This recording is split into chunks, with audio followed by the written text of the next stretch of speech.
కొంతమంది దేవుడు ఉన్నాడని నమ్మేవారు దయ్యాలు ఉన్నాయని కూడా నమ్ముతారు. అయితే ఇంకొంతమంది అసలు దయ్యాలే లేవని అంటారు. అయితే నేను చెప్పబోయే స్టోరీ, ఒక ఆత్మ తన కేసుని తనే రీఓపెన్ చేయించుకుంది. తనని చంపిన వాడికి శిక్ష పడేలా చేసింది.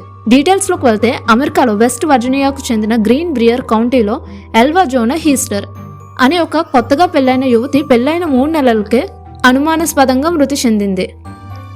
అయితే ప్రెగ్నెన్సీ సమస్యలతో ఆమె మరణించినట్లుగా నిర్ధారించారు. ఆమె కుటుంబ సభ్యుల ముందే ఆమెను సమాధి చేశారు. అయితే ఎల్వా చనిపోవడానికి 3 నెలల ముందు ఎరాస్మస్ అనే వ్యక్తితో వివాహం జరిగింది.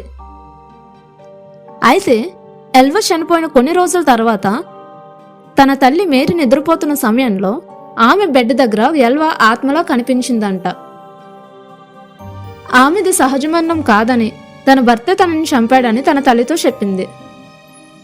మొదట మేరీ ఆశ్చర్యపోయినా ఎల్వా 4 రోజుల పాటు కలలోకి రావడంతో కేసుని రీఓపెనింగ్ చేయించాలనుకుంది.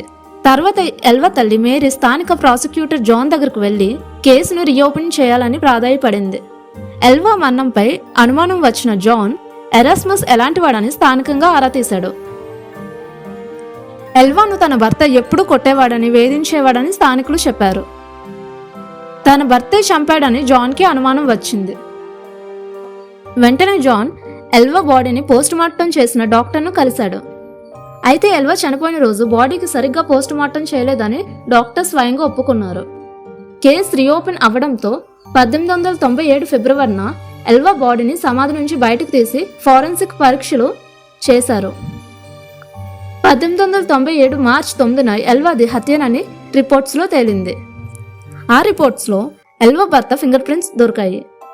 ఎల్వా మెడ విరిచేసి గొంతు నొక్కి ఊపిరి ఆడకుండా చేసి చంపాడని ఆ రిపోర్ట్స్లో ఉంది.